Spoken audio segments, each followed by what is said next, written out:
तो क्वेश्चन करते हैं the distance of the point having position vector ये from the straight line passing through point and parallel to the vector. Basically shortest distance निकालना है। कोई line दे रखी है अपने को और ये पॉइंट दे रखा है, इसको पॉइंट ए बोल लेते हैं। तो इस पॉइंट का ये पोजीशन वेक्टर है, तो इसके कोऑर्डिनेट्स अपन लिख सकते हैं -1, 2 और 6। अच्छा, ये वाली स्ट्रेट लाइन, इस पे मैंने जनरल पॉइंट भी दे रखा है और इसके पैरेलल ये वेक्टर भी दे रखा है। इससे डायरेक्शन रेशो निकल जाएंगे अपने। तो लाइन की इक्वेशन ही लिख लेते हैं अपन स्टैंडर्ड फॉर्म में। तो क्या हो जाएगा, x-2/6 is equal to y-3/3 is equal to z+4/-4।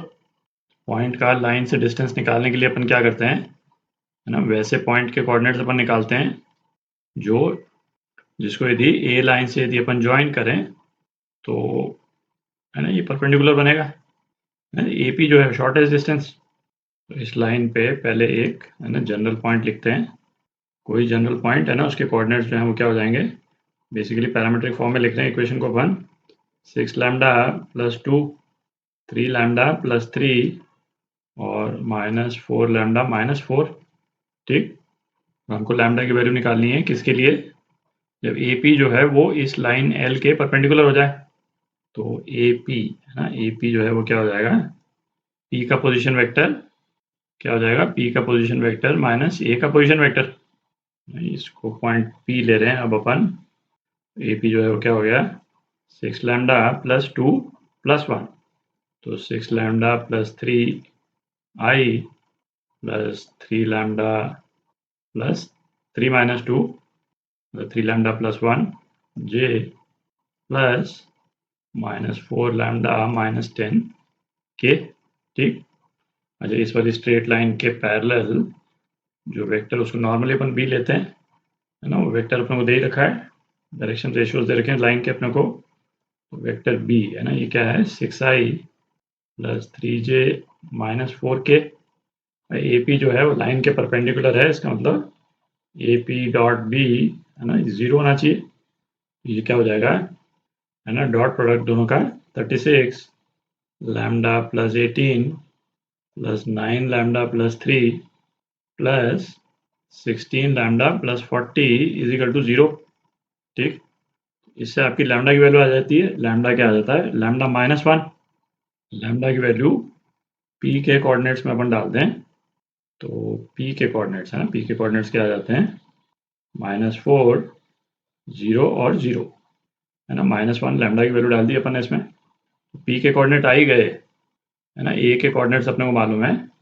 तो पी ए की लेंथ पी ए है ना, ये क्या हो जाएगा, √-4 + 1 का स्क्वायर मतलब 9² + 4 + 36।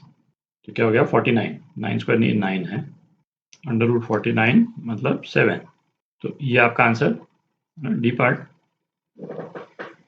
तो एक क्वेश्चन करते हैं, लेट है ना, ये 3 वेक्टर्स दे रखे हैं अपने को, रिस्पेक्टिवली भी position vectors of point a b and c, है ना, लिख ही लेते हैं इनको। ए √3i + j, बी क्या दे रखा है, i + √3j और सी पॉइंट क्या दे रखा है, βi + 1 - βj, है ना। ये position vector with respect to origin if the distance of c, ये वाला point, from the bisector of the acute angle between o and o b. तो बीटा की क्या क्या वैल्यूज हो सकती है ना, वो निकालना है अपने को। ये एक्चुअली क्या स्ट्रिक्टली जो है वो 3D ज्योमेट्री का तो क्वेश्चन नहीं है, तो चूंकि अपन ने यहाँ पे है ना एक वो बाइसेक्टर वाला कॉन्सेप्ट जो है उसको डिस्कस किया था, है ना, वो आ रहा है, इसीलिए ले लिया इसको यहाँ पे। अच्छा, अपने को क्या है इस वाले केस में इन दो वेक्टर्स का बाइसेक्टर निकालना है। किसी भी दो वेक्टर्स का जो अपन बाइसेक्टर निकालते हैं, सपोज ए और बी वेक्टर्स हैं।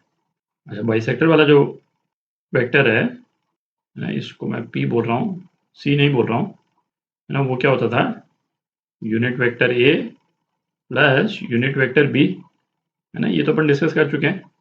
और इस वाले केस में देखें, है ना, एक ये आपको करने की ज़रूरत नहीं है।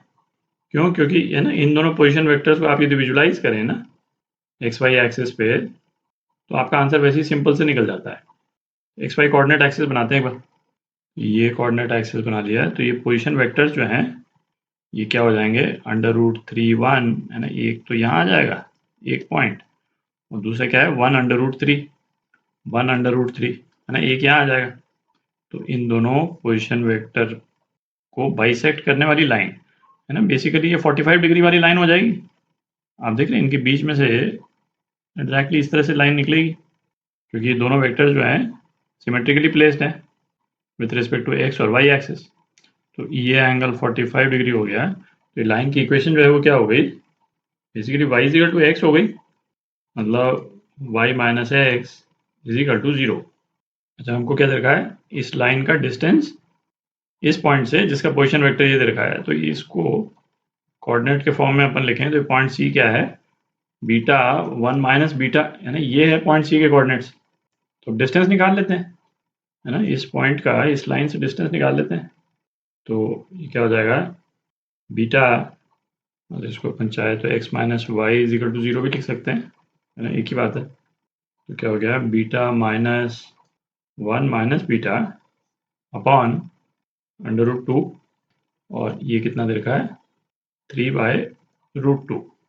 ठीक, तो ये √2 तो कैंसिल हो गया, तो ये क्या हो गया 2 बीटा माइनस 1, है ना, मॉड को खोल दें अपन, तो ये क्या हो जाएगा +-3 हो जाएगा। तो बीटा की दो वैल्यूज आ जाएंगी, +3 ले लें तो बीटा क्या आता है 2, और ये -3 ले लें राइट हैंड साइड में तो बीटा की वैल्यू आती है -1। हमको क्या पूछा है, सम ऑफ ऑल पॉसिबल वैल्यूज।